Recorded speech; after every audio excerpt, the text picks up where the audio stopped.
Just a moment, please. Just had to acknowledge that the recording was in progress. I will call our meeting to order. And thank you, Regina DiMarzo, for hosting. If you have any questions that are technical today, please reach out to Regina. And as Regina had just mentioned, if you wouldn't mind keeping yourselves muted, we have quite a few people in the call, and that will just make our discussion a little bit smoother. I did allow some time towards the end of the agenda for public comments, and those will probably be happening around 2:45. We do have kind of a tight agenda today, but I do want to honor the questions that come from our consumers and guests. So again, please keep yourself muted until that time, and then we'll open up the mics for people to speak. We had some very good news this last week. Jennifer Harnish, our secretary, was appointed by Governor Baker, which was a real milestone for us. So congratulations, Jennifer. Thank you. I was sworn in just a few hours ago. Oh, that's wonderful. Well, I'm so happy that that all went smoothly, and thank you for your patience as we worked through that that process. Did the swearing in go? You did that by Zoom? Yes. Ah, interesting. Yeah, I did that last week. Oh, yeah. Great. I did want to check in with you as well, Jerry. So that's great. Now, did you did yours by Zoom as well? Yeah, I replied to your email, but maybe you didn't get it. I did not get a message from you about that. No. Well, yeah, because I did get sworn in. It went smoothly, and they told me that typically in normal times that people come to the State House to be sworn in, Yeah. and they make a big to-do of it. Sometimes family members come and they give them a tour of the State House, and so we've missed all of that. Yeah, that's unfortunate, but I am just so happy to hear that you're both finished with that process and you're full and voting members. So again, congratulations and welcome. I wanted to get Jennifer set up a little bit with the recording, the local recording. It sounded like that was something that had been helpful to you, Jennifer, in making the minutes.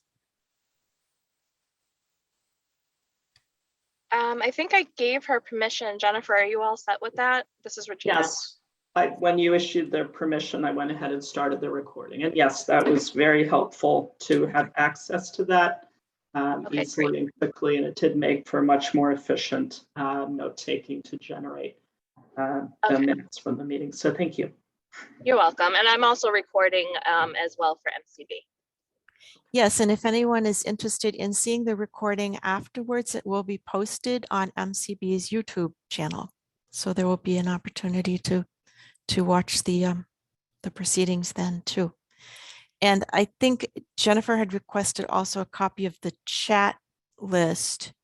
And it sounds, Regina, like there was a little bit of a catch on the. Yeah, so we didn't enable the chat for this meeting. Sometimes it's just a little easier that way, seeing folks that are on the phone can't access the chat. But this way Jennifer wouldn't have to scroll through the chat, and we can post any important information on the RC landing page if you want us to do that. I'm sorry, I think it was cutting up a little bit, cutting out a little bit. The audio, it might have been on my end, I'm not sure. Yeah, I think the chat does have some value, because I know that some of our consumers and guests and members like to share links and so on in the chat list. We don't make a huge, we don't use it a lot, but it might be a good thing to have. We can talk about that for the next couple of meetings. But for now, if there's any information that people would like to share in the meeting, a URL or something, I guess we'll have you spell it out, and we'll get that recorded into the minutes. And we can also post on to the landing page as well if anyone has a link to share. Yeah, that would be helpful. Thank you. Yeah, that's certainly helpful for those who are able to access the internet. So having it in the meeting minutes would also give access to those who don't. So we'll cover a couple bases. Mm-hmm. Sounds good. We've had a couple of other changes in our membership that I wanted to bring to people's attention. Nancy Trzynski was our statewide Independent Living Council representative, or SILC. And Nancy got another appointment from Governor Baker to serve on a board. And there's a rule in the Commonwealth that you're not allowed to serve on more than 2 government appointed boards, and she was already serving on a board. So because she had been on the RC for 6 or 7 years, certainly for as long as I've been here, she had decided to take this opportunity to rotate off.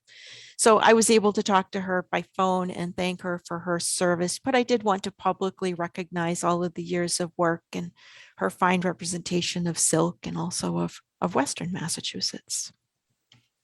I also wanted to recognize the service of Leslie, who has been our Parent Training and Information Center representative. And I reached out to her this summer and learned, as some of you may remember, she was in a temporary position after Nancy Mader left. And it sounds now like the Federation for Children with Special Needs has appointed a new, more permanent representative to our council. And I had a chance to talk to Rebecca Davis, who is here today. Hello, Rebecca. Remember to unmute. That's pretty good. Hi, good morning or good afternoon. Hi. Hi, welcome. I was wondering if you might like to just take a couple minutes to introduce yourself. Thank you. I recently joined the Federation for Children with Special Needs. We are Massachusetts Parent-Centered Training Information Center, and I started at the end of March.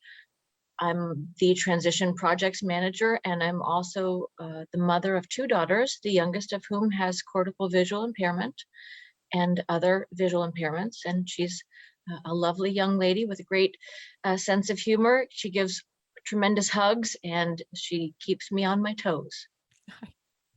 That's great. I'm sure she does. And I love the personal experience that you bring to your position. We do from time to time talk about CVI, and having your expertise will be really valuable. Thank you very much. So welcome. We'll do a quick roll call, and if you are an RC member or an RC nominee, please so that we can take our roll call. And Jennifer, would you like to go through the list for us? Yes, let me just get to the list.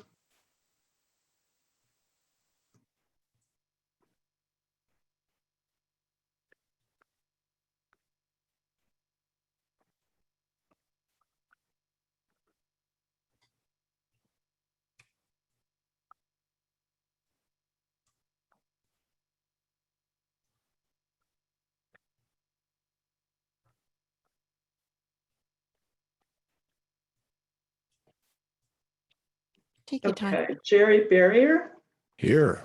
would you join in? Charles Curdy.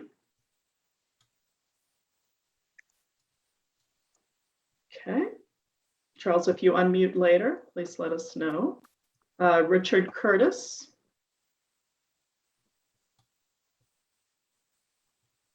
Okay. Martha Daigle. I am here today. Okay. Hello. Commissioner Darkangelo. And I think, John, had you said he'd be later? I missed that very first part.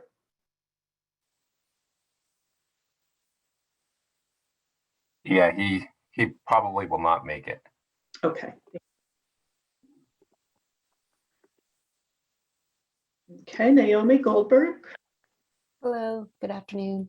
Hi, Naomi. Oh. And I am here. Corey Cadillac.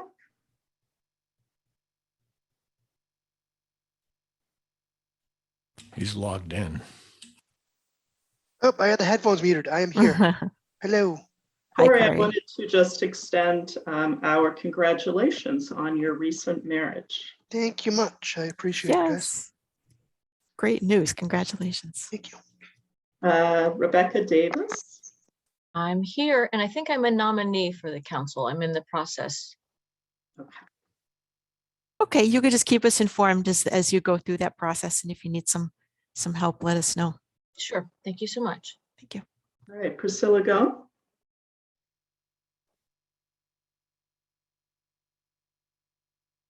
I thought I heard her pop in. I'll She listen is out. on, she's on, and it's Priscilla Ngome. Oh, I'm sorry.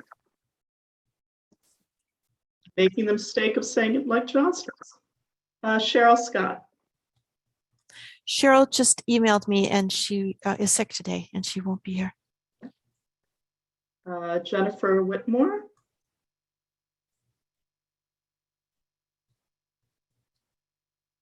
And our chair, Deanne Elliott. I am here. Okay. And Deputy Commissioner Oliveira, I did hear you speak. Welcome. I'm here. Is there anyone else from the commission who's here joining us today? Tricia Hart from MCB. I work with Mary in Policy Development. Thank you, Patricia. And I am Mary Otieto. I work with Tricia with policy. Hi, Mary. Mary. Hi, it's Regina DiMarzo. I'm the assistant to the commissioner and I'm hosting today. Thank you for hosting. Anyone else from the commission? Lauren Lang, but I'm not. I'm just watching. So I'm Okay. the general counsel. Hi, Lauren. As well. And I think I heard that Carla Kath was not going to be attending today. Okay. You said she is? Correct. On She's vacation. not. Not. Okay. Okay. And any other agency guests who are joining us?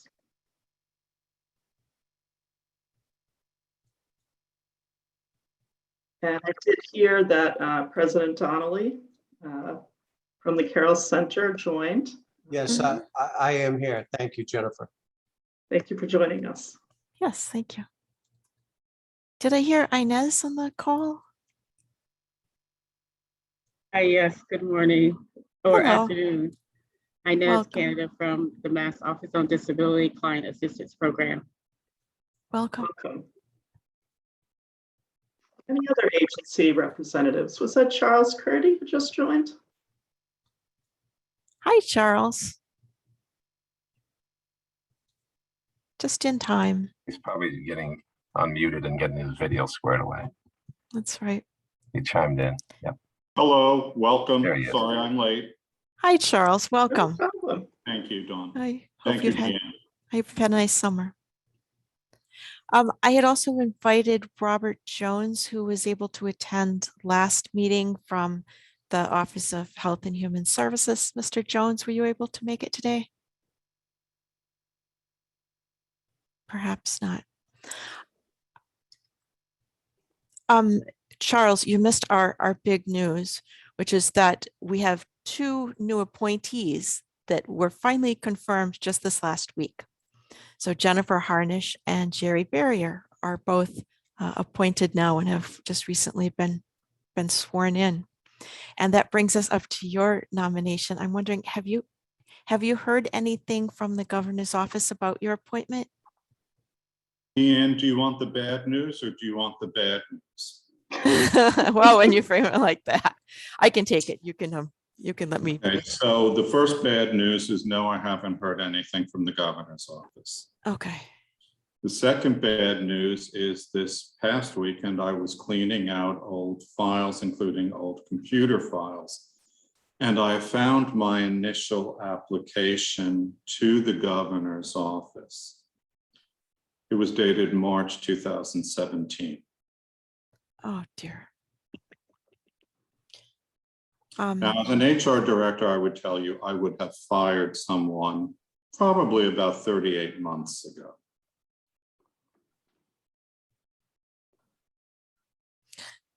How would you like to proceed?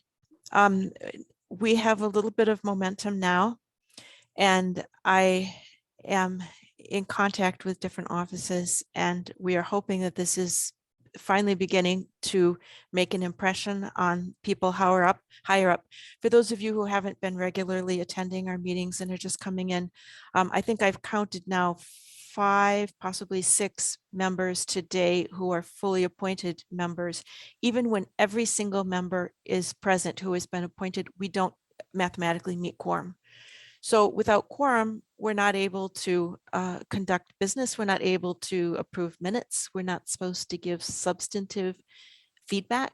We can listen to presentations. We can, have conversations, but that's not really what the Rehabilitation Act intended when it empowered the Rehabilitation Council, ours and others, to be a voice of consumers in the rehabilitation system. So I totally understand your, it doesn't even have a word. And I'm extremely upset. For those of you who don't know Charles, he works at Radcliffe. He's a human resources professional, and he's helped us with our job fairs. And we're just so grateful to have your service over all these years. So for me, I think I would, if you wouldn't mind sending me an email with that date, or even if you could, a copy of the paperwork, and I can walk it in person if their offices are open and explicitly ask what's going on with that application. Are you still willing to serve? So there are 2 answers to that. The first is yes, but this is the last time at the rodeo. If this doesn't go through within a reasonable period of time, then I have to recuse myself, because I have to report to Harvard every year what I'm doing and why I'm doing it. And for the 4th year in a row, have to say, but it still hasn't gone through. I'm waiting to get a phone call from Central saying, what? That hasn't happened to date. Right. Second part, if the governor's office is dragging their feet on confirmation of appointees to this body, they are derelict in their duties. It's a financial obligation, it's a statutory obligation.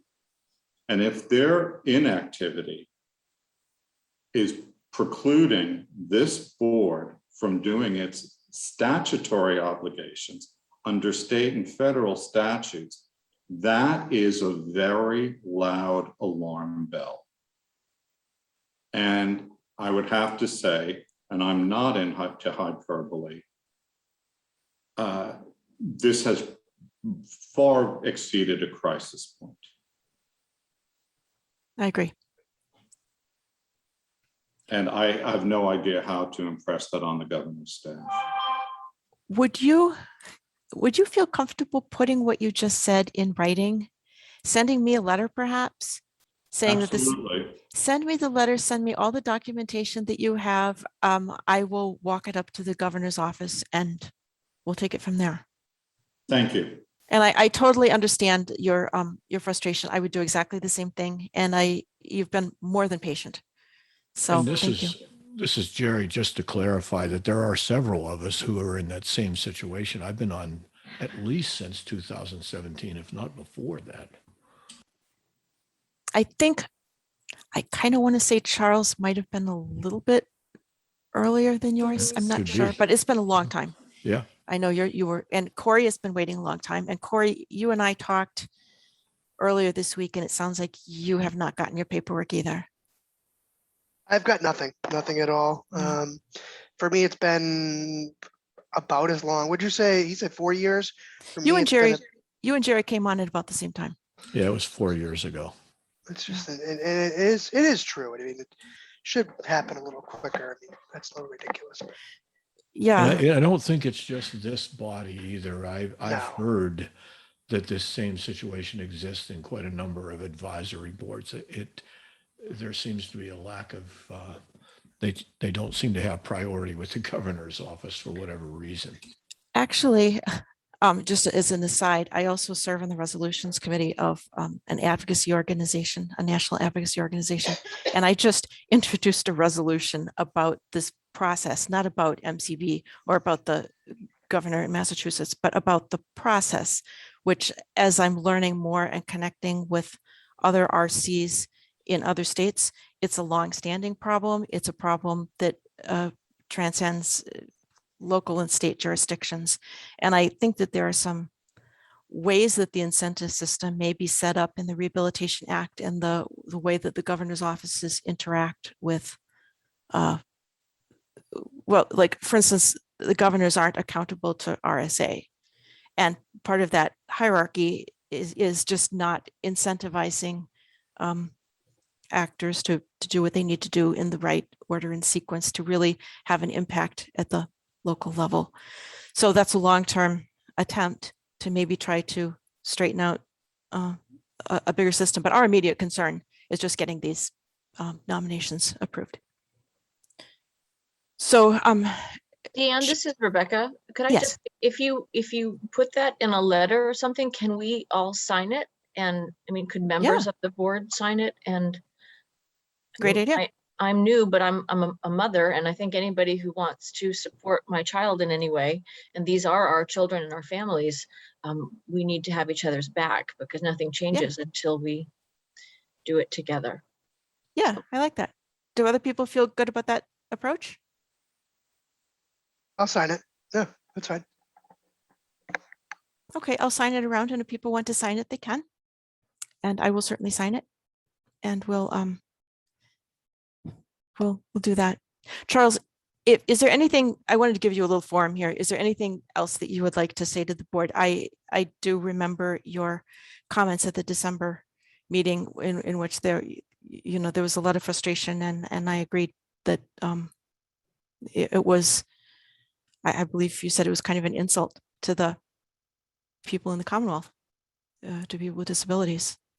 It is an insult to the people who are that the governor's office is responsible to and responsible for. It is an insult to the consumers. Honestly, I also have to say it's an insult to the members of this board who work so hard. And, Deanne, I'm only here because of you all. If it wasn't for all of you, whom I have great respect for, I would have bailed 3 years ago. Yeah. And so all of the members of this committee who are here, heart and soul, I have the highest respect for. You work so hard. You are so passionately committed to this work. It's the only reason why I have stayed. Otherwise, it just would not have been worth it to me. So I will give it one more, pun intended, college try, but then that's it. Yep, I totally understand. Thank you for your patience. Also, if there's anything that you want to talk about, please feel free to give me a call or send me an email. And that's true for any member, well, any member at any time, or any member of the public for that matter. But especially if you're going through the nomination process and you're, there's a catch and you're just frustrated or you have some information to share, then please do feel free to reach out. So, let's see, we went through. I have not heard from Jennifer Whitmore either but she's our most recent nominee. She was just nominated in December. So I can follow up with her.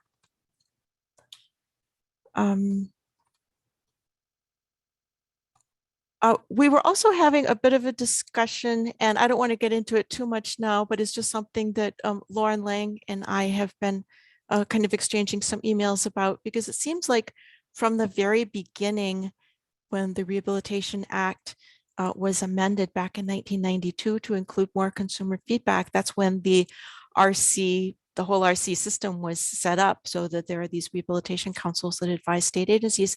And then Governor Weld in 1994 signed an executive order to implement the Rehabilitation Act here at the state level. And there's a difference in language between those two documents, which is not a new thing. It's been there for 25 years. But the Rehabilitation Act says the Rehabilitation Council will have a minimum of 15 members. And then the governor's executive order says it shall have 21 members. So, Lauren, am I getting that right? I'm glad you asked. I'm going to go back and say, just when you're dealing with emails from members when Uh-huh. you're dealing with letters. I haven't looked into it at all, and you might be better just looking into it. Just be careful of the deliberations rule regarding the RC. Okay. Yes. Thank you for that So reminder. go back to the open meeting law. You don't want to have any kind of correspondence to anywhere that violates that. Right. So with regard to the quorum, actually the executive order is much older. It's from 1974. That was when it was originally done. Mhm. You are correct in that there are differences between the positions. I think there are a couple of positions that need to be added to the executive order that are now in the statute, the federal statute.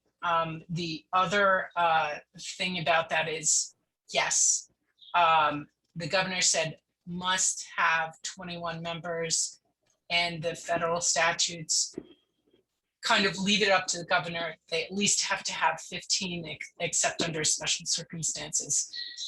So you're correct with regard to the number. May Yeah. I just give a little history, which is that the act calls for a majority of the members to be persons with disabilities. And each of the organizations that's specified in the statute as having a member, they may not have a staff member with a disability. So the reason for the higher number of members is so the persons with disabilities could be the majority.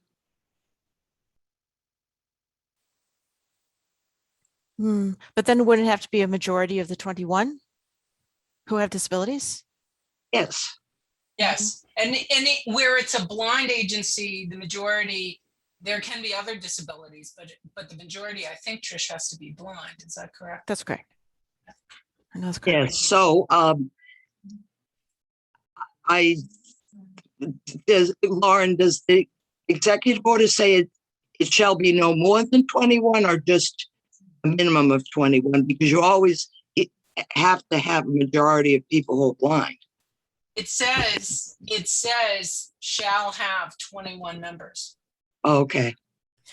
One of the questions I had is, like, I've spoken to people who are on rehabilitation councils in other states, and it's common, as long as people meet the 15-member minimum, for the rehabilitation council itself to decide what's the optimal number. And that may change from time to time, but as long as they have a blind majority and they have that minimum number of 15 under the Rehab Act, you're good to go. And the reason it becomes a kind of a question is that because we are dealing with quorum issues, it raises questions because, okay, I don't want to get too far down in the weeds here, but we have 2 ex officio members who are our 2 MCB representatives, the 2 MCB employees. And because our board is separate and independent, and that's the way that we preserve our independence as an advisory board, the 2 MCB employees do not vote.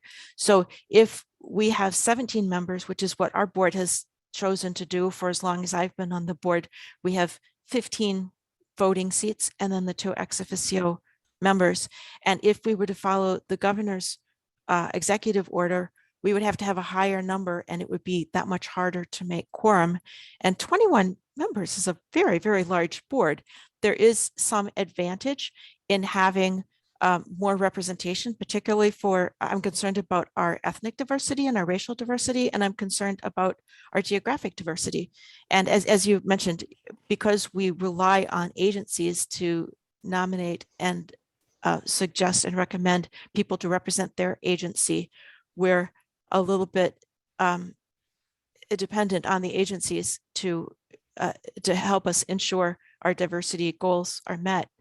And there is some advantage for that reason in having a bigger board. And at the same time, I would hope that we would be able to establish the kind of diversity and representation that we need with the smaller board. So this is a question that really just hasn't kind of come up in the past, but now, because we're really in a crisis mode over our appointments, we're looking into these documents more closely. And I think Lauren and I are kind of working through it and asking the right questions. And if anybody has any insight into this, we can continue to discuss it because it won't get resolved overnight. But we have some resources at the state level that we can turn to. And I had also suggested, and because this was suggested to me by EHS, to begin working with the RC to amend the executive order so that it reads in a way that makes it easier to get the appointments and satisfy your quorum, etc. So Yeah. I certainly recommend that. Is there a person that we should reach out to begin that process? You can reach out to the commissioner's office, begin the process. I'll work on it with you, and then I'll be submitting it up, and then I'll find out who they want to assign.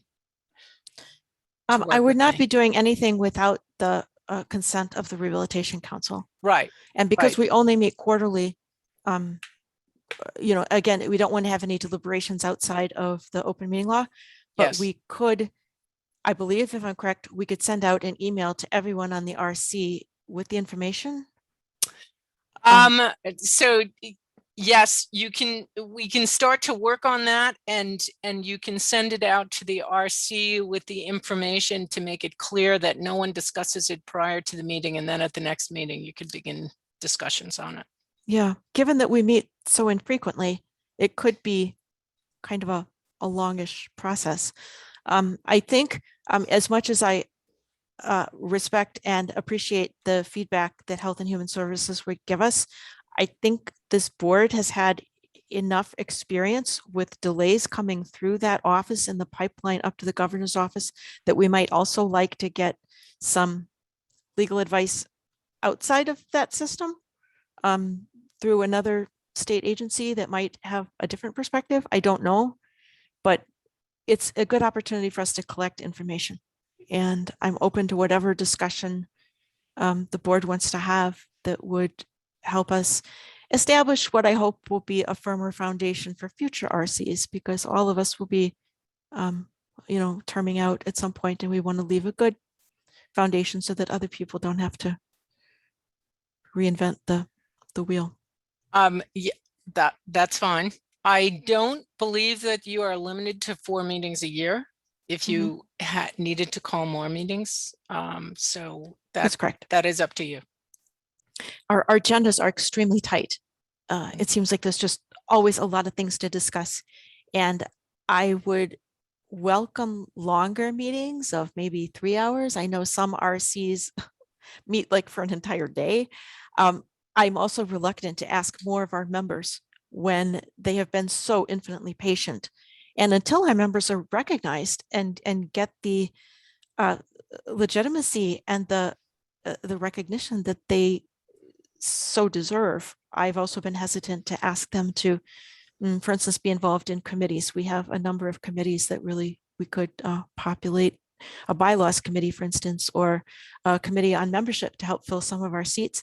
And at the same time, when we don't have the ability to vote, I don't want to have a lot of work done and not be able to sort of get out of this predicament. So I am feeling my way through, as others are, with a really challenging situation. And I look forward to working with you and with the office to see what we can do. Thank you for your research on that earlier. I think what we will do is move into our first topic. And because it is September 1st and we're returning to school, I was thinking about our kiddos who are in the 14 to 22 year age bracket in particular. And these, you might remember that students who are in that pre-EDS program through the Workforce Innovation Opportunity Act, WIOA, receive about 15% of our VR monies. And we have a lot of issues with Braille that we've been following. And I just thought that the COVID pandemic has probably been something that we would all benefit from learning more about, especially as kids go back to school with the new CDC recommendations. So I reached out to Martha Daigle, who, as you know, is our Department of Education, Elementary and Secondary Education representative. And then also that was when I was reaching out to Leslie, who informed me that Rebecca Davis was going to be replacing her. So they have agreed to talk briefly about what's been going on this last year, what might be coming forward, offer some recommendations, answer some questions. So I guess I will turn it over to you. Thank you. I think we talked, Rebecca and I talked, met virtually yesterday and talked yesterday. So she's going to talk specifically about what they've been hearing in the Federation, and then I'll follow up with at least on the specifically the special education side of things, what we've done to, any guidance we've done that maybe addresses some of the questions. So take it away. Okay, thank you. Thanks. So this is Rebecca Davis from the Federation again. And it was an interesting question you had, Deanne. And I did ask our call center. We get call centers, we get calls. We have an information center, a line where you can call and ask specific questions, or you can fill out a form online and a specialist will get back to you. So I was curious, because I've just been there since March, how many people who did call in listed that their child had a visual impairment, whether or not it was the primary disability or involved in sometimes kids have multiple disabilities. So it was interesting to me that what they came back to me with was, like, in the last calendar year, three calls listed their child had visual impairments. In the workshops that we give, and we give many workshops throughout the year, 12 parents attended, listed that they had a child with visual impairments. Also, 10 parents who attended workshops checked that they had kids with multiple disabilities. And sometimes for those of us who have children with cortical visual impairment, that sort of gets lumped into that. So in terms of the specifics, I don't have large numbers. It's interesting to me. I do know, personally speaking, I'm on several different groups on Facebook and other advisory sort of not professional, but mom groups, parent groups. And there's always a lot of talk about the past year. I know from my own daughter, she's not a person who can learn with a screen. So we are in the process of dealing with her IEP and asking for compensatory services. We're actually having a workshop at the Federation at 5 o'clock today, dealing with lack of progress in compensatory services. And a couple of the cases that they took deal with children with visual impairments. So I have tremendous personal experience. The calls that we got really don't reflect, or maybe they do reflect some of the numbers, but I'm not sure that. I'd be curious to know from you about how accurately the students are being counted, because you can't fund them if you don't count them. And multiple disabilities has long been a thorn in my side about trying to get an IEP team to take this seriously. So that's probably not the answer you wanted, but that's the answer I've got, Deanne. No, that's fine. And I so much appreciate you jumping in. You're quite a trooper in your very first meeting to be giving a presentation. I just wanted to recognize that. Yeah, so maybe we can connect. John, would there be a way that you could connect Rebecca with someone at MCB who'd be able to maybe establish a link between the two agencies? Sure. Yeah, we have worked with the organization before. We have brought them in for trainings to our staff, and that sort of thing. Sure, we can talk about it, and I'll reach out to you, Rebecca, and we can see if there's anything we can do as far as maybe giving you some information or statistics. Or that'd be fantastic. I think that number is rather low. I believe that most of many of our families are dealing at the local level and have issues that may be happening at the local level and don't think to reach out to many organizations. Our workers are working with them and trying to advocate as far as getting different services on the plan. That's primarily what we work with on our counselor side to make sure that the child is getting the necessary services to lead on to the next step when they transition out of high school. But we can we'll certainly we'll reach out and see if we can provide any information that you might have. It would be And great to Mary's have. on the call. Mary's on our call here today, and she has we can provide statistical information about the consumers we serve that Sure. are children.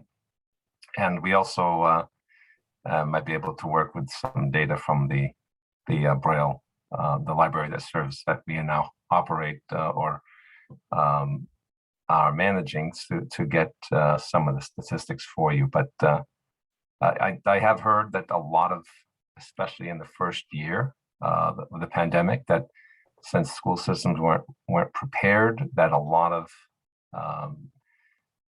students who were blind, legally blind, were not receiving a lot of the services that they were supposed to be receiving, just because it caught everyone by surprise and people were trying to sort of scramble and pull things together. So, but I think this past year got a little better as we went further into the pandemic, and teachers developed methods and ways to do things virtually, just like our agency did.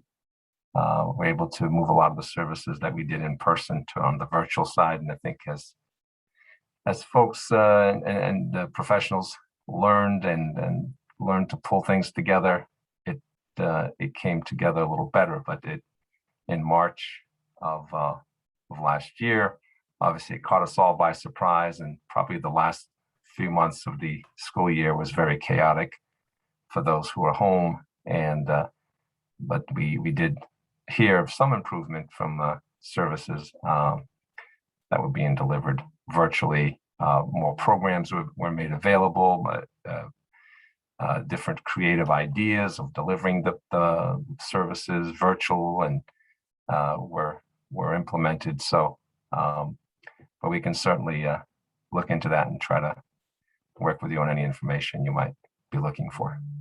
Well, I think the point could be said as well, that if we didn't get a lot of calls, that there were some parents who, I know some parents whose TVI really stepped up and made some great changes on a dime. Right. So it could also be said that way. I know we've been really happy with the MCB folks who've worked with my daughter, but I'm always interested in data. So. Yeah, we have a pre-ETS conference that we've been holding for several years now, and it seemed like when we held it this 2 months ago that a lot of the TVIs had in fact stepped up. A lot of creative ways had been developed on the fly. American Printing House had made some adjustments and developed a lot of materials online and a lot of webinars that students were able to access, and the TVIs were able to access, and as far as training goes. So it did take a bit of time, but I think maybe we'll take some valuable lessons from this situation and incorporate some of those lessons learned to help as we go back to in-person services. And I don't mean to jump in, Rebecca, but I will add to that certainly the department and specifically in special education had tried to address some of the things that we had heard similar to what you just mentioned, John, that, particularly for students with visual impairments, who might need equipment at a school, especially when they were doing hybrid model and at home, that, there was a lot of advocating from advocacy groups, from TVIs and guidance in our department that said, these are considerations that school districts need to really think about, that the materials, some materials just are not meant to go back and forth continuously. So yeah, I think people at the beginning, we heard a lot more, and as we heard of issues, and advocacy groups like the Federation were great about getting in touch with us and sharing, the concerns that were out there. And so I'm hopeful that it did get better, so that people were really advocating. So Rebecca, I'm sorry, I didn't mean to jump in while you were talking. Not at all. That's all I had to say. Okay. Thank you. Thank you. So as I said, we work very closely with the Federation for Children with Special Needs, as well as other advocacy groups, but in particular with the Federation. And so to hear the concerns that are out there and they're very helpful at sharing the information that, that we try to share on our website, which is very hard to navigate at best. And so they've been great about sharing information with parents and their Facebook page. They started off having nearly daily live, they're not webinars, but Facebook Live sessions. They've gone to, I think, weekly now. And so they really stepped up and helped share the message. And they worked very closely with our statewide Director of Special Education, Russell Johnston. So as a result of that, some of all of that work and what we've heard through our public school monitoring and our problem resolution, some of the main concerns that we've heard are really what's the family's right? Do they still have access? Do students still have access to the special education services? And where do we go if a family is noticing that the services aren't there? So compensatory services is, of course, a big question that we get, and Rebecca mentioned that as well. So there is some guidance out there and for educators, and there's a letter that's really geared for families to give them the overview and resources on where to go to learn more or who to contact at their school.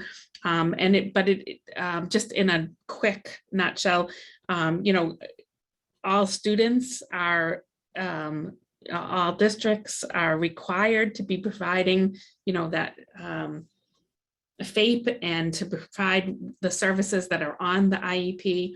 But the compensatory services guidance prioritizes students, and I'm going to have to read this because I don't have it totally memorized, but particularly looking at students who were fully remote last year, who maybe were chronically absent because of medical issues or concerns when they did go to the hybrid model that their child was medically compromised, so they couldn't come into school.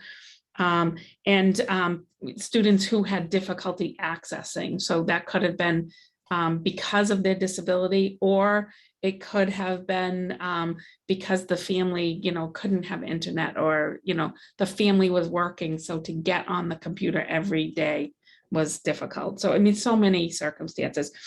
And it also talked about for those students who the families may feel there's a need for compensatory services, but it was not discussed last year. It should have been discussed last year, but if it wasn't discussed last year, then those students are also prioritized. So gives a little guidance on that. There's also we've put out an updated frequently asked questions. They're on our website as well. And they do cover transition because that's been difficult, that turning that 18 to 22, what happens when somebody was supposed to graduate, but they couldn't get all of their programming. So there's some guidance there that's still, it's really a discussion. There are not hard, true measures for if your child's ready to go out, if they've received FAPE. So it still involves a discussion with your school and the whole IEP team. Can I just interject for people who might be just tuning in? FAPE is a free and appropriate public education, right? Yeah, I just want to clear up all of our abbreviations. No, thank you. I should be acronym careful, and I wasn't. No, thank you. I appreciate it. So there is the frequently asked questions, typically geared towards educators. There's also a family version of that. So, if you want to share that with families, that's good as well. I think those are good resources as well. Where would people find those resources? So they're on the webpage, and I can send you the link, and maybe you could share it with everybody else. I could share the link. Yeah, if you could send it to Regina, Oh, sure. at Yeah. MCB, and Yeah. then she can post that on our MCB RC landing page. Right. That would be a guess terrific I should have resource. asked, but I didn't think to ask in time of who the best person was to share that with. So, And Rebecca, if you have resources that you would like to share through your organization, you could send them to me if you want, and I could forward them to Regina. Fantastic. Thank you. I would say the Thank you. Federation for, for the MCB, the service coordinators or caseworkers is a great resource to go to, because there were trainings, there were for educators, but there are trainings for families. There's informational, like kind of brochures on transition for everybody. There's, they're developing, kind of a one-page, like here's the information you need about basic rights. And so they're a great resource just to have in your pocket at all times. Yeah. So the other big thing, and you probably all heard about it last week, as I was in the building, came in the building, there were lots of state police, but our commissioner asked for permission and received permission to mandate masks in schools, even though we don't have a state mandate. And what the important thing about that is that that's for all students and staff and visitors.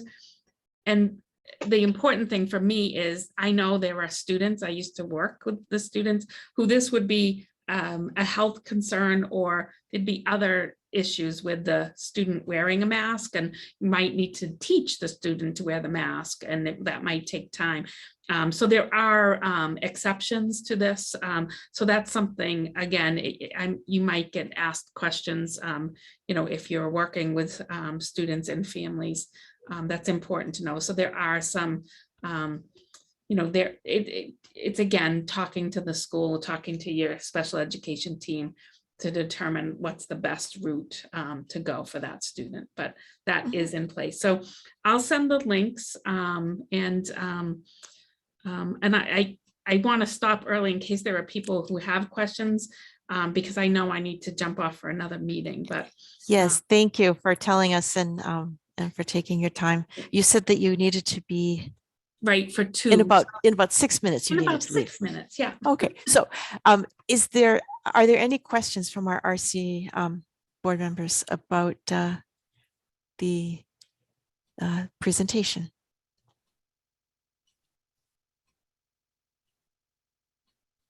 You know what else is on our website, which might be helpful? I don't know. So our statewide special education director, Russell, speaks from the very beginning, was meeting quite regularly. It's now about once a month or maybe twice a month with the opening of school, does a webinar with special education leaders. So typically special education directors, and there are other advocacy groups that attend, and I'm sure other people as well.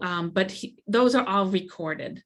And so that might be something, and they list on our website, I'll give you that link as well.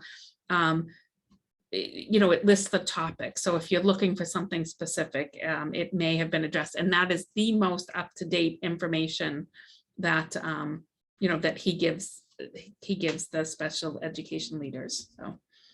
Okay. Could I just say as well, we are part of a regional federal grant called Real Transition Partners. And every quarter we come up with webinars that are specifically transition related. They just did a great one on the role of the VR counselor. And that's something that we would absolutely share if someone was interested in that. I thought it was really, had a lot of good information. That sounds like a wonderful resource. We'd like to see that. Do either of you have any recommendations, anything that you would like for MCB to know about your programs, your experience, your perspectives that would be helpful as our kids go back to school this especially our kids who are blind, who are going back to school this fall? My big thing is that, their IEPs, the services that are identified in the IEPs should be being delivered. And if they're not, there are processes in place. And first would be talking to the IEP team and saying, where are we? What are we doing to make this happen? And then if that's not happening, there is problem resolution within our office. So there's a problem resolution system, and they're very efficient, and they have timelines that they need to meet for investigating, and that is the route to go if a family feels that that their district is out of compliance in meeting the IEP goals and services. So I would also hope that families were aware that that there's a tool called a transition planning form that really should be considered with your IEP when you're planning your IEP, because it's a great tool to help start asking the questions about what your student wants to do post-secondary, and it helps you kind of rein in what you need. The goals need to be around employment and community. There needs to be O&M, there needs to be all kinds of, all of these considerations, and considering the ECC too, when you're dealing with everything. But it's a great, if it's not in your child's IEP right now, I would ask for it, because it can help you plan. Right. It itself is not a document, like it's signed, it's not like the IEP, you have to sign the IEP and that's the document that you're bound to, but you get those goals and you put them on your IEP. And I some find of it them very may go over, right? So it's a planning tool, should happen before the IEP meeting, and it should start happening every year at 14, earlier if you really need it. And I know I've talked to this group and TVIs, and understand that there are circumstances that for students with visual impairments, which may mean that they need to start this process earlier. And so a family would need to advocate for that. But certainly it should be starting at age 14, no question. It is not a legal document, but a planning tool. And some of what you've developed may turn into IEP goals for sure. Yep. So yeah, very important point. Thank you, Rebecca. Any other questions before we let Martha go?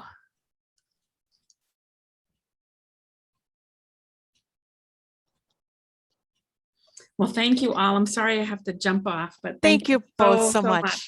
Really appreciate your feedback and all of your hard work, and good luck to you this fall as things. Thank you. And I'll see you start up all at again. the next meeting. Absolutely. We'll see you in December. Thank you. Take care. Thank Bye-bye. you. And thank you too, Rebecca.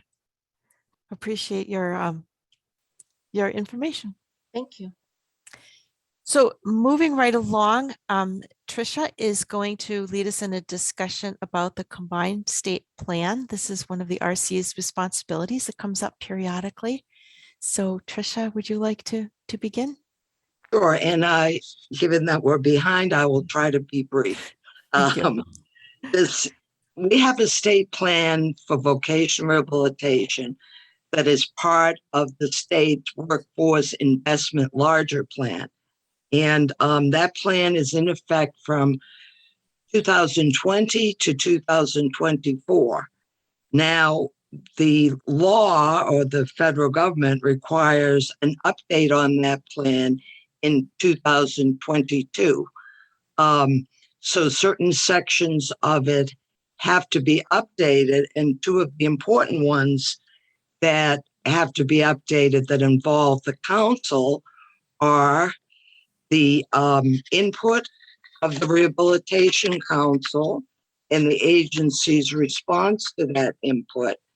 I had sent you, or Dan had sent you, the one developed in 2019, so you could see the kinds of things that are discussed in the input section, which is the concerns the council has about vending stands declining. These are just some of the items from 2019. The effective increases in price rates for vendors mandated by Chapter 257, the effect that might have on the budget of the agency. Again, that was a big concern then because the agency was poor. I think John will be telling you we're in much better shape now. And so one of the jobs of the council will be to think of what kind of input they want now, since the situation has changed. Right. So much has changed. I mean, in Exactly. 2019, who had even heard of the future of work or hybrid offices or anything related to COVID? So I imagine, do you envision that this might be changing somewhat substantially? I would think so. I mean, it's up to Yeah. the council's input, but I would imagine it would. That the Okay. concerns, many of them are completely different. A concern that was expressed about online job applications, I'm sure, remains. Mhm. And so to get to where I'm going is that the last time we did the state plan, Bruce Howell was the chair, and he had suggested that the RC designate a subcommittee, which they did, I remember. to work with Mary and me on developing these sections and then bring them back to the council. So I throw that out there for you to consider if you want to do that. I think that worked well, as I recall. Did that work pretty well for MCB Worked too? very well for us. Okay. Do you happen to remember who was on that subcommittee? I think Naomi was, and there was another man, Alex, who from MOD, who has since resigned. He's not here. Maybe he's even left the state. He has. Yeah. And trying to remember. I can't remember, but I can find out for you, Deanne. Jerry, were you on that board? Am I remembering that correctly? I'll let Jerry speak, Jerry but I Barrier? think you are. I don't know if Jerry's still with us. Right. My memory, once you said it, Deanne, is maybe kind, was. I kind of think so. Yes. I guess I would wonder, Naomi and Jerry, since you have some expertise, would you be willing to serve? I would be willing to serve, certainly on that subcommittee. Sure. Was that Naomi saying sure?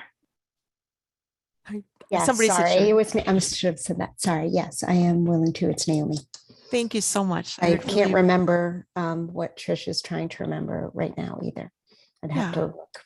And this is Jerry. I apologize. I had to step out of the room for a minute. Oh, I heard my name, but I didn't. We just signed you up for committee, Jerry. No, All I'm right. sorry, we did not. That's We were fine. wondering, is my memory correct that when we talked about the combined state plan a couple of years ago, were you on the subcommittee with Trisha and Bruce and Naomi?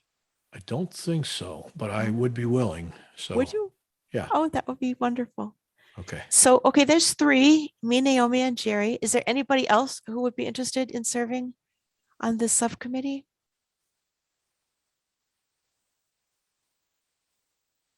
If you change your mind, please feel free to reach out to me or to Trisha or to Mary.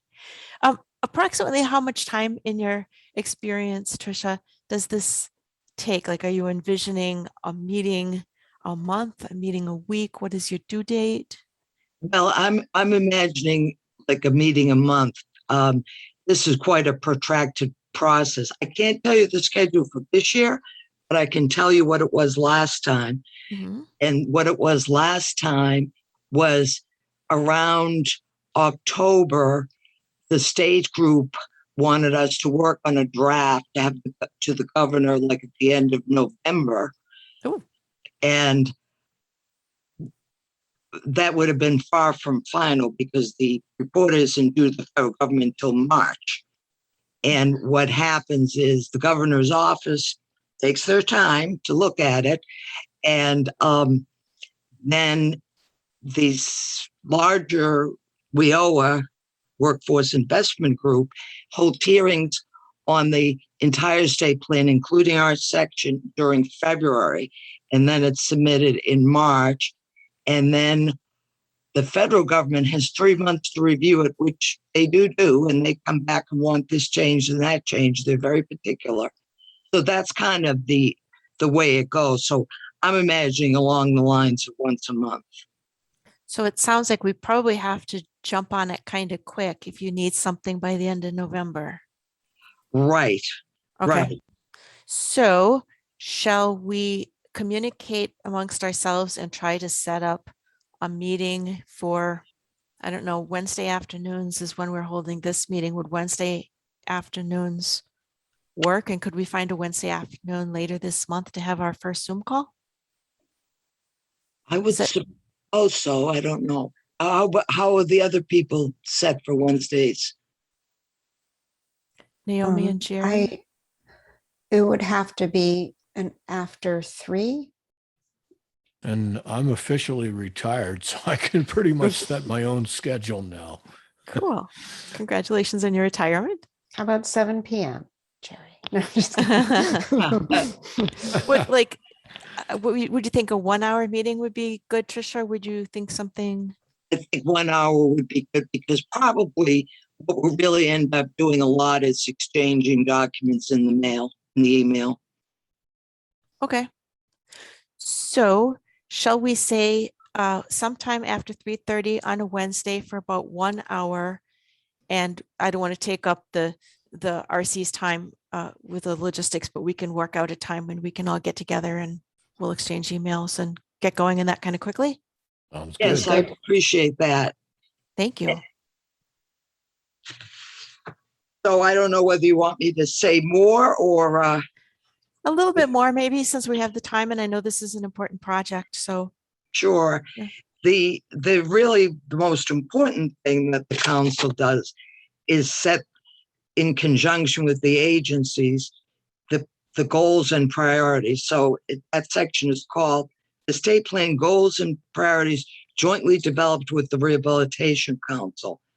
And these were developed in 2019.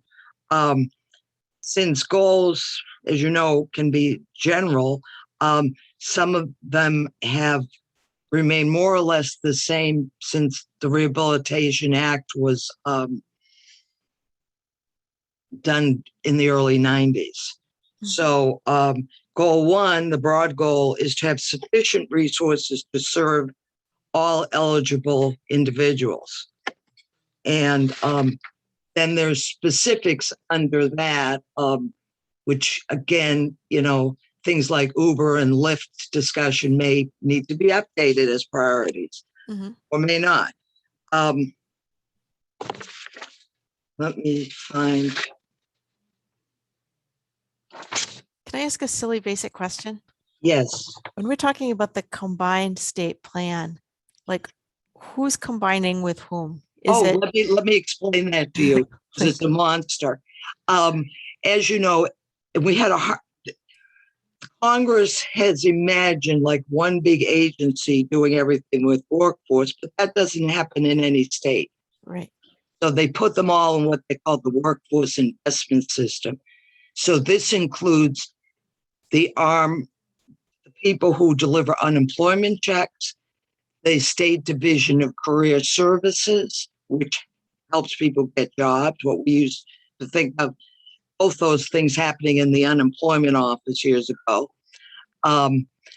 The Job Corps, the Adult Education System, Massachusetts Rehabilitation Commission, which is the other vocational rehabilitation agency, the Senior Work Program, and many, it's probably, I think there's 15, I can't remember them all. So it's a whole bunch of people.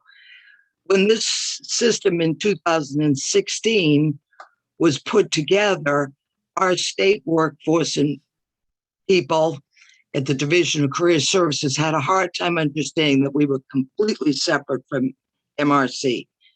But over these past 5 years, they have understood that. So at this point, we have, in the last time in 2019, we have a completely separate state plan in there. And it's, our goals are different from rehabilitation commissions. Our council is different. Everything is different because, as you know, it's very important to us to maintain our status as a single state agency and make our own policy. Mhm. The Rehabilitation Commission has a lot less money than we do, and their services are more restricted. So we Mhm. have never wanted to be lumped in. Mhm. So but we are required to collaborate with all those agencies. Mary and I have been now for 5 years attending bi-weekly, weekly, monthly meetings of the state plan group that this conglomerate has. Yeah. May I ask, it sounds like something that Cheryl Scott would be heavily involved in. She is heavily involved in, and she's one of the key people. Yeah. It's a huge job for her to bring it all together, So along with several others. would it make sense for us to reach out to her to see if she wants to have a role on this subcommittee, or is she already has her hands full and that I'm would not? guessing she has her hands full, but it would be, if she had the time, it would be a great addition for us because she really understands the whole process. Yeah. Yeah. Well, I'm happy to reach out to her, or if you would like to reach out to her, Okay, we could see if she's available. Sure. Why don't we, when we set up a date for a meeting, ask her if she'd like to join the meeting, and then Yeah. burn out, if you know what I mean. Yeah. See, yeah, we'll just reach Meeting out to by her then. meeting. Okay. Yeah, even if she can only come for a couple of meetings, Right. her insight would be really good to have. That's She right. knows so Her much about insight that is topic. excellent. Yeah. Okay. Oh, and I'm looking at my goals here. To increase the effectiveness and efficiency of the VR service delivery, and kinds of priorities under that are to meet RSA standards, to increase collaboration between VR counselors in the deaf blind extended support unit and the regional offices, to provide after-school assistive technology and O&M services to pre-employment transition students, provide job exploration and counseling, etc. My papers got out of order, so I'm reading them out of order. Another goal is to increase outreach to enroll additional eligible VR consumers, because it's estimated that not all consumers who would be eligible participating, and one of the priorities under that was fill the opening for marketing and communications position. As you know, that has happened. Reevaluate the MCB client satisfaction surveys. That has happened. Explore the outcomes of the peer mentoring program. So those kinds of things. And then the last goal is to help legally blind people to develop and increase independence and to be successful in competitive employment. And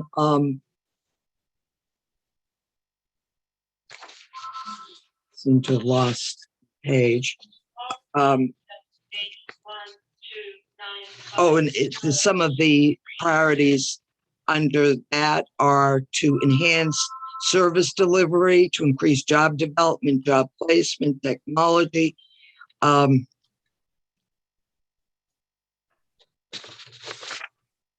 But again, the priorities have probably changed.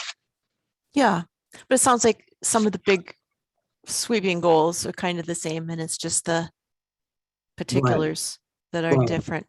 Yeah, so we can certainly work through those things and try to meet sometime soon. Yeah. Well, I appreciate all your help.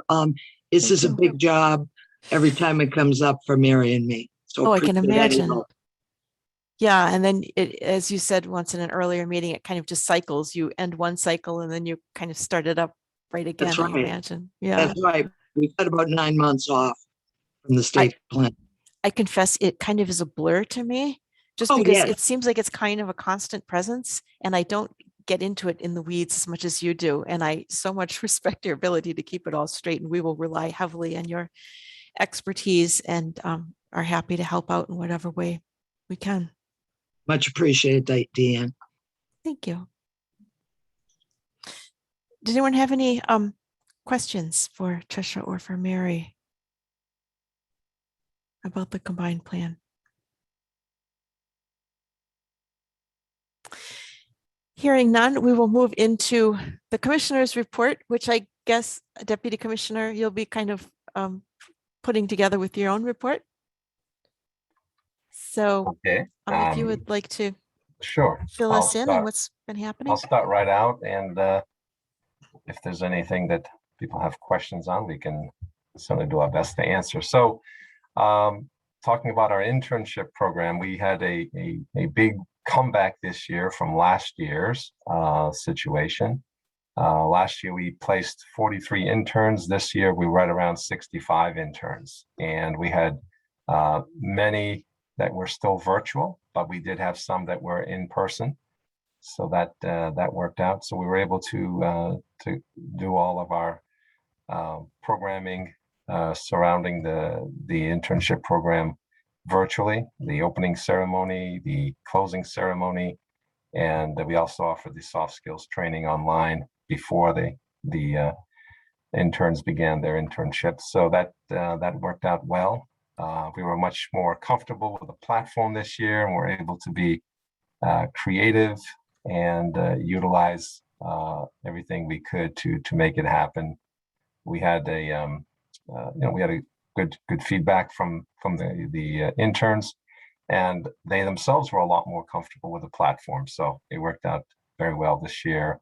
It took out a lot of the uncertainty of where we're going to be able to use the State House or not. Are we going to be in person? So we just decided that the whole year, the entire program, we do all these supporting ceremonies and events online, so that it would make it a lot simpler for us to plan. And it did open up some of the comments we got, it taking out the travel coming into Boston from the outside regions interns.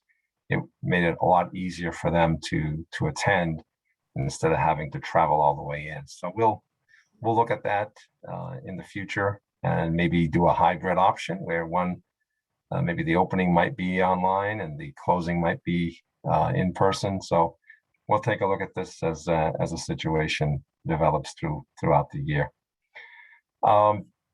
So that worked out really well. We did have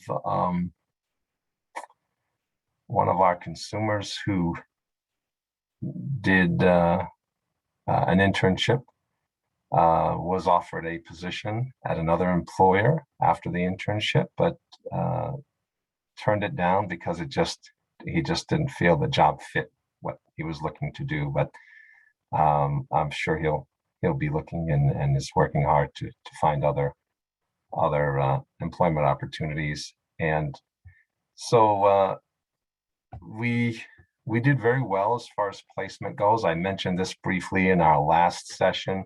So we do have the final numbers now that the agency was able to increase competitive employment placements by 25%. And that's not bad for being in the situation that we were in. We had a lot of consumers that were very diligent and were continued to look for work. We had our Employment Now program with our 2 vendors continuing to work and make placements, and we had some great success. So that's most agencies were down or barely holding steady from previous years, but we were able to increase that by 25%. That's great. And so we are back seeing folks in person. August 9th was the date for all staff in all different disciplines in the agency to be able to make appointments and see people at their home. So, or in places that of choice. Some have chosen to meet them outside on the deck or out in a public area. So that works out well. But we are having some some consumers still a bit hesitant about having folks in their home.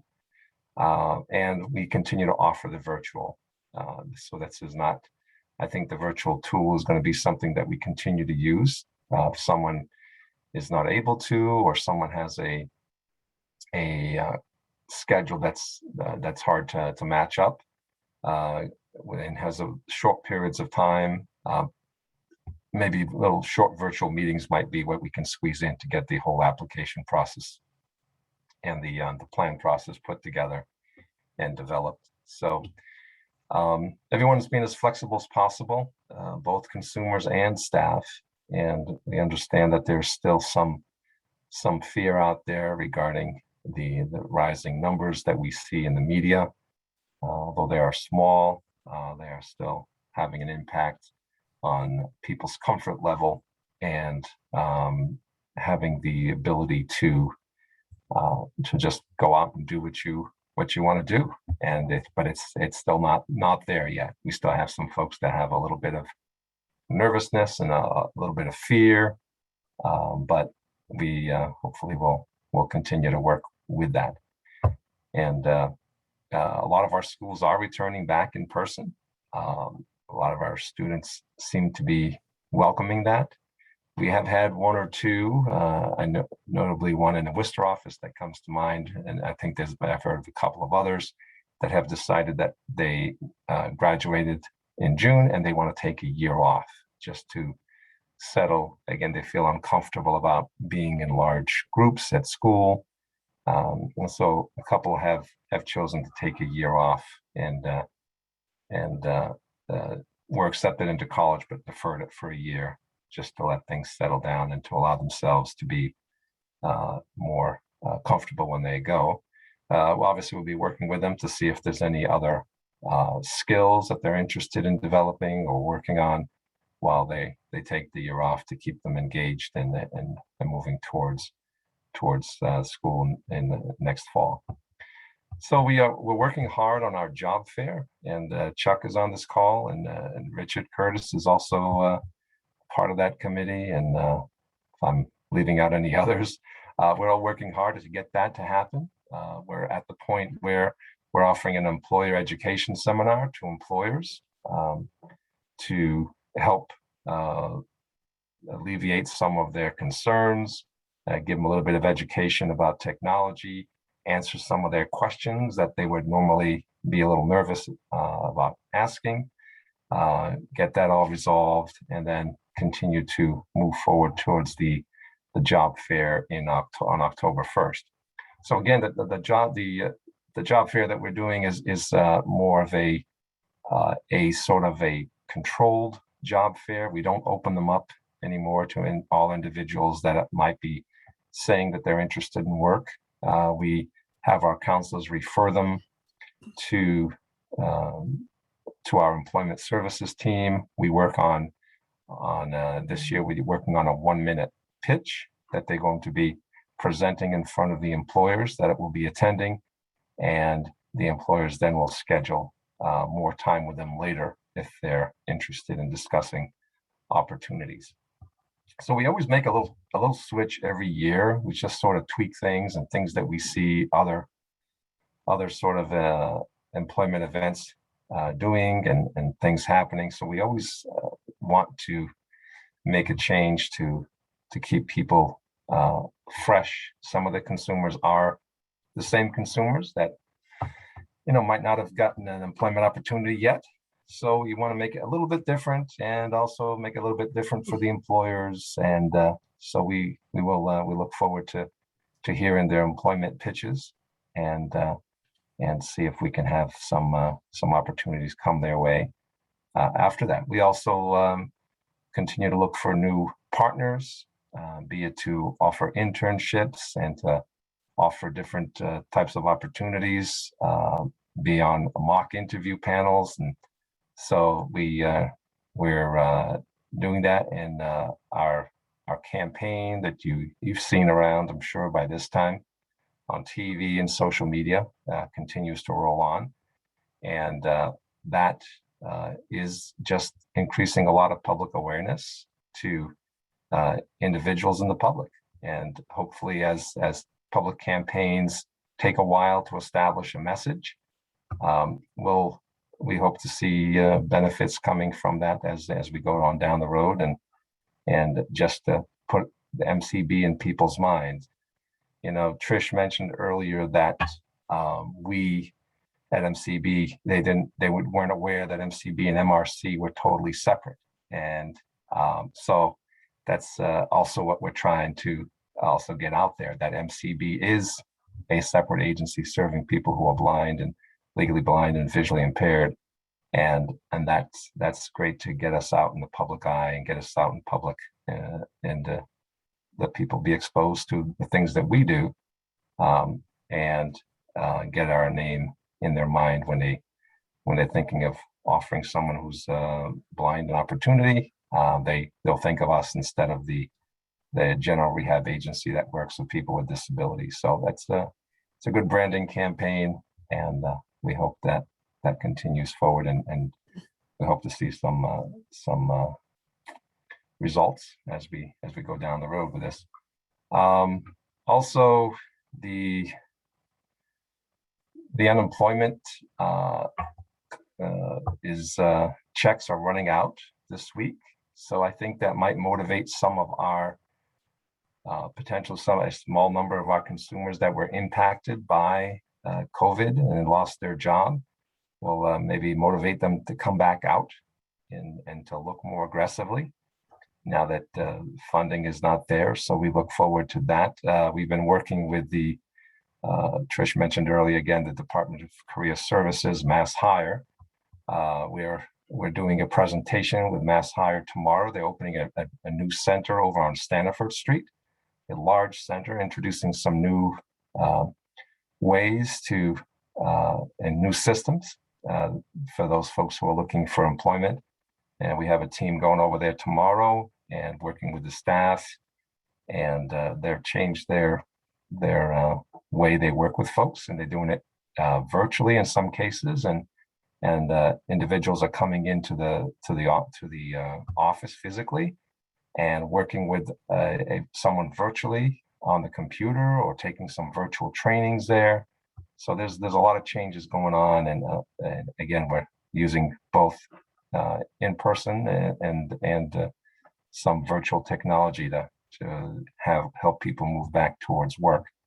So we'll be working with them and working also with other centers and the Mass Hire group, so that we continue to refer consumers to them, since they're part of WIOA, and we do send some funding over to them to support our consumers, mandated in by the WIOA legislation.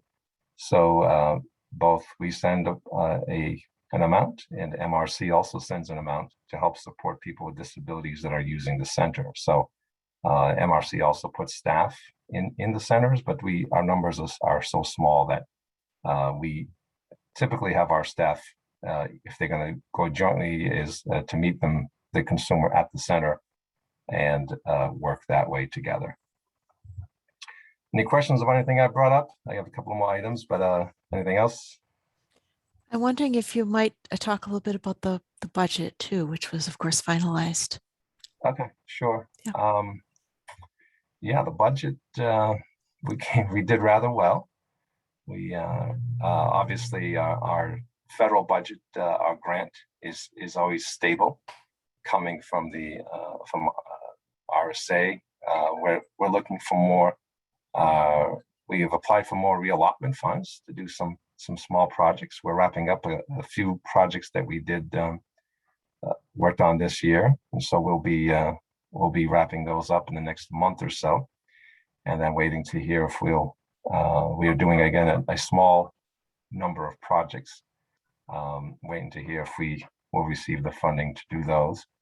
As far as the state budget, we got everything we were looking for. We got great funding to support our SR services.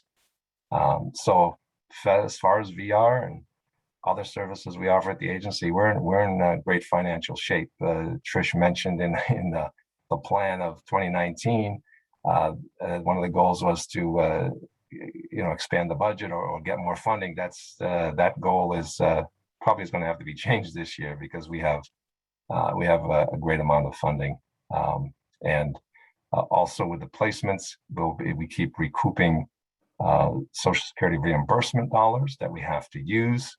So the more folks that we place successfully and they hold their jobs for a good year or so, the agency gets reimbursed from that on the federal side. So therefore, and we have to use that money first. So that allows us to put that money into programs and keep deferring off the grant that we get from RSA.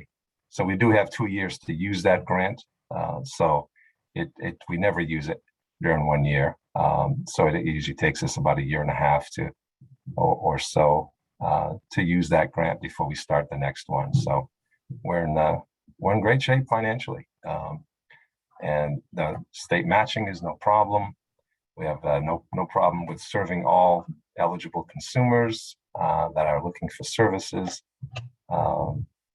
With the state funds that we receive, we're going to be serving even consumers with more intense services and more long-term services on the SR side. But so it should be a great year for MCB and consumers that we serve, and looking forward to helping move the programs forward. And we continue to try to tweak things and make changes to try to continue to improve and just keep enhancing the services that we provide for our consumers. Thank you for doing double duty like that for both the commissioner's report and your own update. Sure. I appreciate that. There's a lot of good news, and I think the internship program, in particular, the 65 students, or clients that you place, sounds really. So let me touch on one more thing. Yeah. Let me touch on one more thing, that the Randolph-Shepherd program. Trish did mention that was part of something in the plan. We are currently looking for a new director. It's posted, and we'll be interviewing soon. That program will have a significant impact because of the future of work. People are not coming to the buildings anymore. Or they're coming 1 day a week instead of 3 or 4 days or 5 days. So that has resulted in most of our stands shutting down. I think at this point we have 5 operating. Currently we have 27 total in the state. So majority of them are not working. Many of them have been collecting this unemployment that will run out this week. I have 2 meetings tonight, one at 5 o'clock with the committee, the vendors committee, and then one at 7 o'clock with as many vendors as can make it. So we can just talk about and give them some updates and discuss what's happening here. So that's a program that's going to, if their customers don't return to the buildings, then they are going to see a tremendous drop in income, as they've seen already since they've been closed. But they will not, the stands that were big producers will probably be producing half the revenue that they were producing before the pandemic. And so that's a program that we'll continue to look in other areas and try to develop other streams, maybe other business opportunities, other than something that's so tied to the foot traffic in a particular building. But there's things in discussion. There's just a lot of, again, MCB is in the same boat with everyone else across the country. All the programs have pretty much been shut down or seen substantial reductions, and the vendors are feeling it financially in many ways. So we'll work on that, and we'll see if we can get these folks to move forward. We do have some vendors that will be retiring, retirement age, and so that'll free up some opportunities to allow other vendors to move up. So we might be able to do that. We're also looking at doing some restructuring in our unassigned vending funds that we have now that relate mostly to vending machines. So we're looking at putting some routes together, but this is all work that's going to be done within the committee of vendors. They will be participating in all these decisions and all these ideas that we come up with, and certainly we'll run those by this board when we have something substantial to present. But that is a program that is definitely, there's lots of money, extra money being offered to the states and extra money being offered from the federal government. But this program seems to, since it relies so heavily on the foot traffic to buildings, that it is going to see a major decline across the country. And we'll see. We'll do the best we can here to try to salvage as much as we can. That's a great program. And as we look at the combined plan and our goals, we'll do what we can do to support that program, because I know that's been a very long program since the 1930s, I think. Oh, yeah. And it's brought a lot of employment to a lot of folks who are blind. So we certainly want to keep that program up and healthy. I did have a couple of questions, and then I wanted to turn it over to some of our RC members who might have some questions for you too. And if I could, first of all, pass on to Commissioner D'Arcangelo that we appreciate getting the dashboard. This was the Excel spreadsheet that I forwarded to all of our members.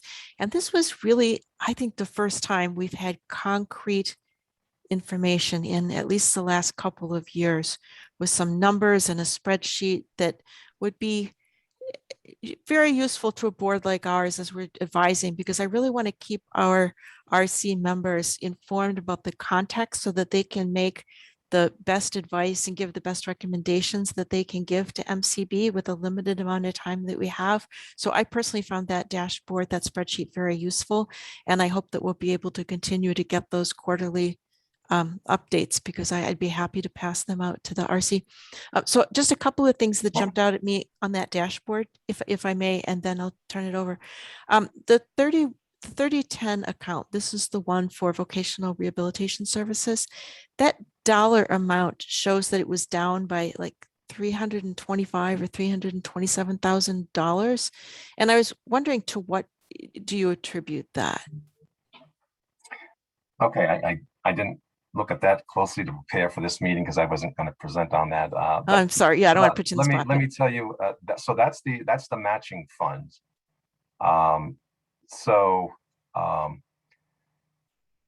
It's used obviously so we can meet the percentage that we're supposed to match, and so sometimes we overmatch, and so because we have a lot of extra state funds.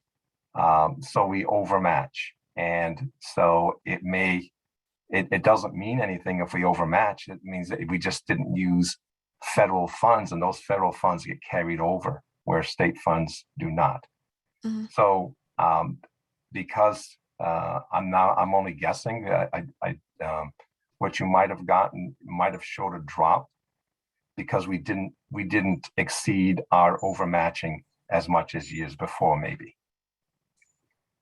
But there were no, that reduction didn't result in any program cuts or restrictions or anything like that. So I'd have to look at those numbers and get an answer for you, but we can talk about that next time. But it's certainly, like I said, it probably is just that we didn't overmatch as much as we have been in years past. Does rent come out of that account? And would the reduction in costs from the closing of the Worcester and the New Bedford offices? So that's something that I don't touch on at all. So I could answer it, but I don't know if it's 100% correct. So we can defer that for next time. Okay. I don't see any of the rent payments. That's something that the commissioner and the CFO work together on. So I don't really see that part of it because I manage more the programs and services side of the funding. Yeah. No, thank you. I was also, you mentioned the SR funding, which was a topic of conversation at our June meeting. And we were delighted to see that the legislature for the Community Services 1000 account, this is the one for social rehabilitation that pays for tech training and equipment and so on, that one, the legislature had provided an $850,000 earmark plus $850,000 in non-earmarked funds in addition to what was already there, plus the $850,000 for the Talking Information Center and radio reading services. So it was quite a generous investment from our legislators. And I'd like to just first of all publicly thank the legislature for responding to MCB, to consumer advocates, many of whom picked up the phone and called their representatives and their senators and really made it happen. And we are sensing that there may be some pent up demand now that people are kind of coming out after COVID and have realized where there may be some areas for improvement. And we think that's a really positive thing. So as you recall from the last fiscal year 21, that there was that situation where the legislature had appropriated the money and then there was a little glitch and it was only spent towards the very, very end and we weren't able to take full advantage of that generosity. Could you fill us in a little bit on what plan MCB has in place to avoid that snafu in the future so that we can make full use of all of that funding for our consumers? Okay, so the earmark for the radio reading service obviously will be handled as an earmark directed at particular vendors because they, each of the vendors was named with a specific amount. So that's a standard earmark and that's just going to go through, they're going to receive quarterly payments. So like in October, they'll get. Yeah, I think we don't deal very much with the radio reading service. That's important, So you know, as that may be. So I guess I was looking more at the non-earmarked funding, which is a very similar situation. So the SR, the 850,000, did not have a particular organization attached to it. It had nonprofits, for-profit and nonprofit organizations. I don't have the language in front of me. So therefore, we just completed an RFR for the 850,000, and it's out on Combis. And we are having a bidders meeting next week, part 2 of a bidders meeting next week. And then we will move forward to award the funds based on the proposals that are submitted by the organizations who are interested in participating in delivering some of those services utilizing those funds. So that RFR is out now, so I can't really get into it, but the responses will be coming in, and then we expect to have those awarded by October. What plans are in place between now and October when the new vendors are selected that will ensure the continuity of services to consumers? The consumers are getting the services that they're normally getting through Title 20 or through OIB funds. These funds will, depending on what the responses are, I'm assuming will allow for longer duration services, more intense services, being offered more frequent. Obviously, independent living services are what they are. They involve a variety of different skills training. Technical services involve what they are, learning how to use technology and different things. We do have plenty of money on the technology side. We also received about $260,000 there to support social rehab consumers. So once as we provide the training, we can also provide some of the equipment that is needed for that training for the individual. Thank you. I'd like to give our RC members a chance to ask their questions. So if anyone has a question who is an RC member or nominee, please speak up.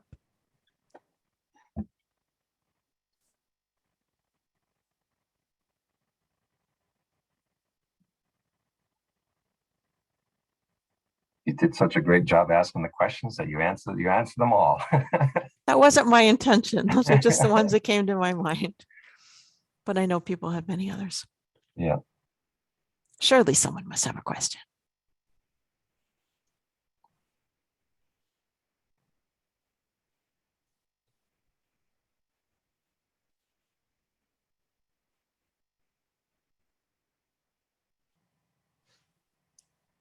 Well, if not, thank you very much for your update.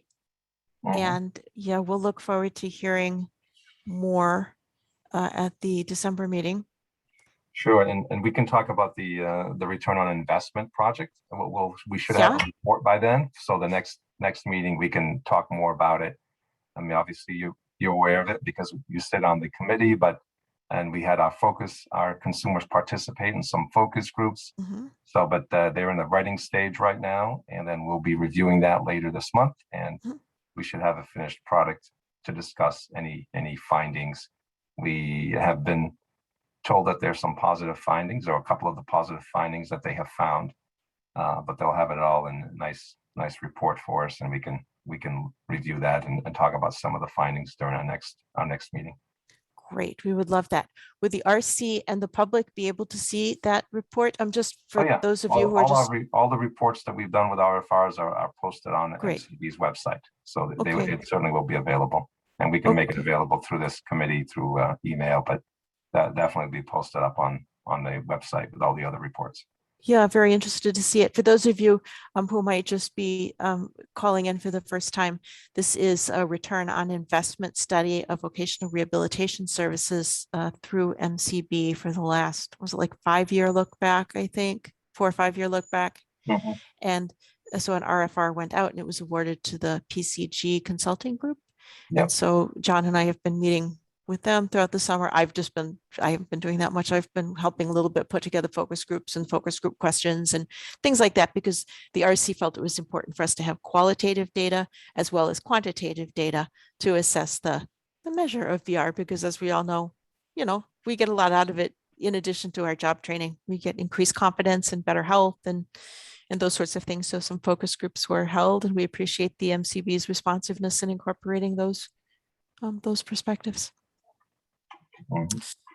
Good. So we are, of course, as we usually do, my bad, we are running low on time, and I want to address the consumer questions and take those. And then the other issue that's the other item on our agenda right now is the RC landing page. The RC landing page is part of a project that MCB has been working on over the summer, where MCB has a page that's dedicated to Rehabilitation Council issues, and then another page that is devoted to the Statutory Advisory Board. And it will be a quick way for consumers and also for RC members, for businesses and for the public to learn as much as they would like to know about the RC. And so there's a draft statement, a draft page that's up there right now, and we've been asked to review it and to provide feedback. And as I took a look at it myself, I was first of all very excited, I must say, that we have this landing page, because I think it will streamline the way that people connect with us. And it's also a great recruiting tool. So if we're trying to recruit potential new RC members in Western Massachusetts, we can kind of lay out the different steps. We can have a contact. I did see some things there that I definitely wanted to comment on myself.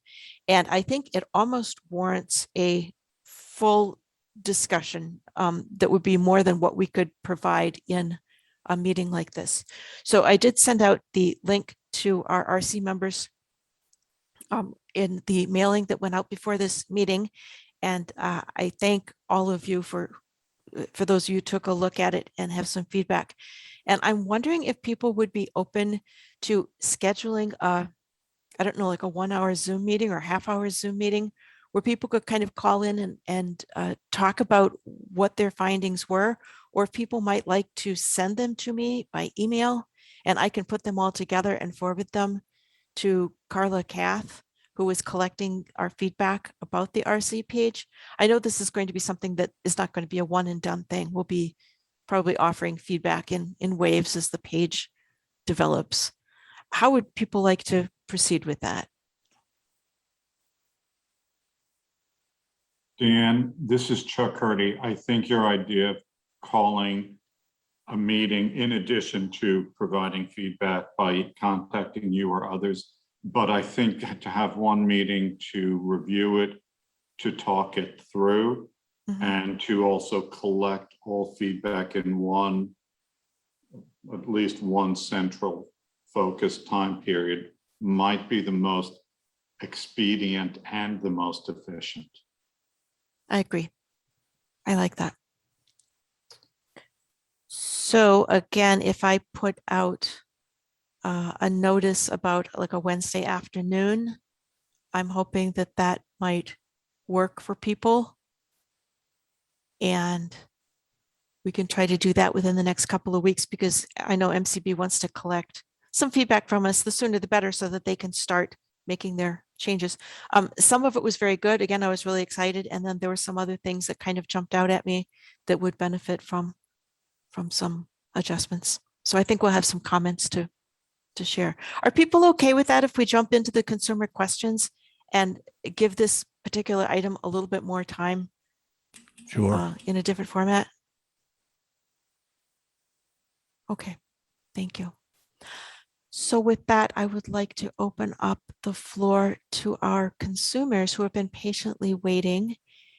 If anyone has any questions about anything that we've talked about today, please raise your hand and I'll let Regina call in people.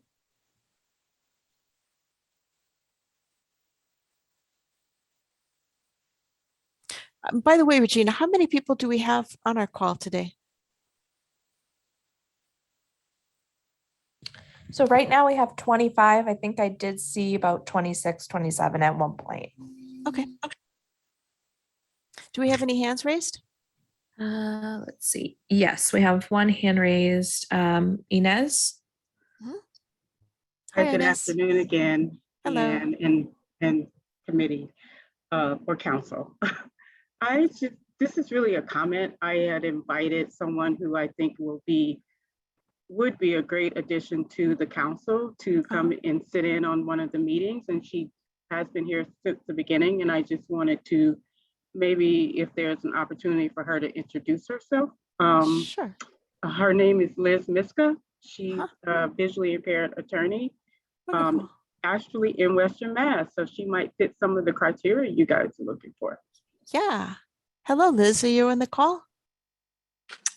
Yes, this is Liz Miska. I am on the call and I'm in Central Mass, but I know that anything west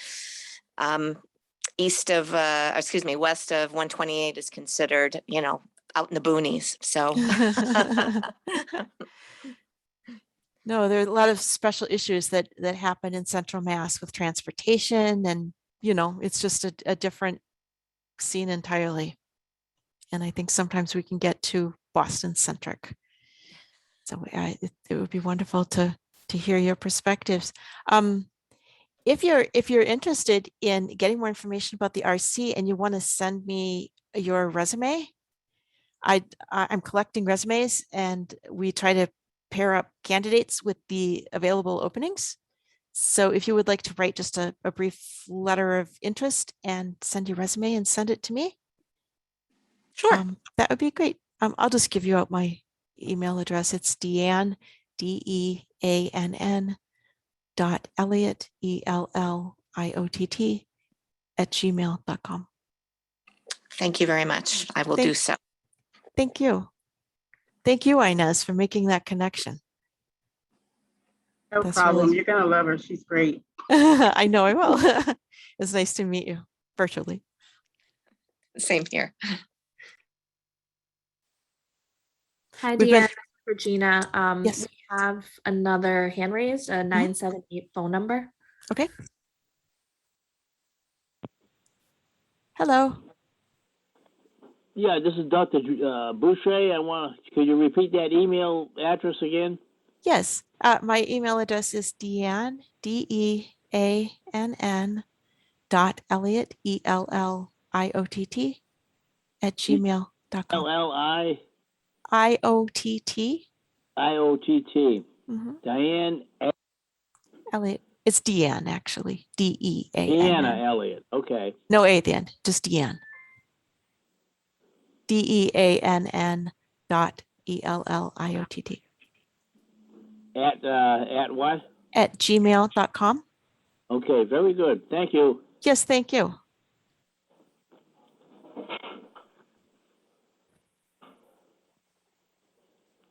Any other questions from our public? Diana Elliott. Any more hands, Regina? Don't see any hands raised right now. Okay.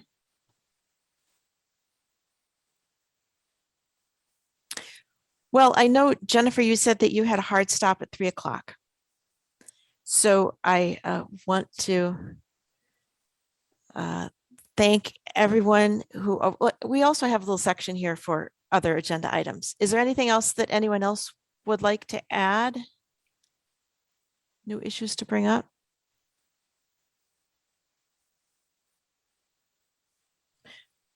One issue that I had was about our next meeting. We were originally scheduled, as we usually do, to meet the first week of the month in December and in March, and that would be December 1st. But I believe there was a scheduling conflict at MCB, and several MCB employees thought it would be advantageous for us to meet on December 8th, which works into our schedule. It works into my schedule. I think we mentioned that in the June meeting, and I didn't hear any objections. But there was the June 1st meeting, and then there were also the other 3 meetings for March, June, and September of 2022 that we discussed at our last meeting. And I would very much like to get those finalized so that we can get our new link out and people can put them on their calendar, even though it seems like months away. Many people do plan their business trips and so forth several months in advance.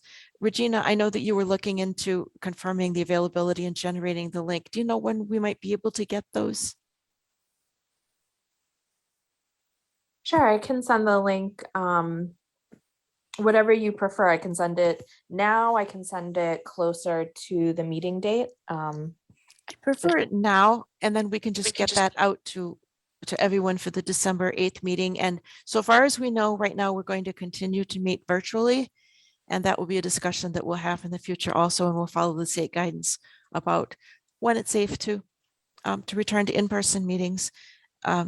So if you could confirm for me that all 4 of those dates that I forwarded are available for MCB staff, and then generate the new link, I'll certainly get that out to our members. Okay, that sounds good. Awesome. Good. Well, with that, thank you everyone for coming and for your attention. And I hope everyone has a safe and good Labor Day and enjoys the last few days of summer. And we will see you in December. And for those of you who have volunteered for service in between, I will be contacting you, and Chuck, maybe we can touch base about that letter. Thank you so much. Thank you, Thank you so Deanne. much, everyone. Thank you. Bye now. Bye. Thanks. you. Bye.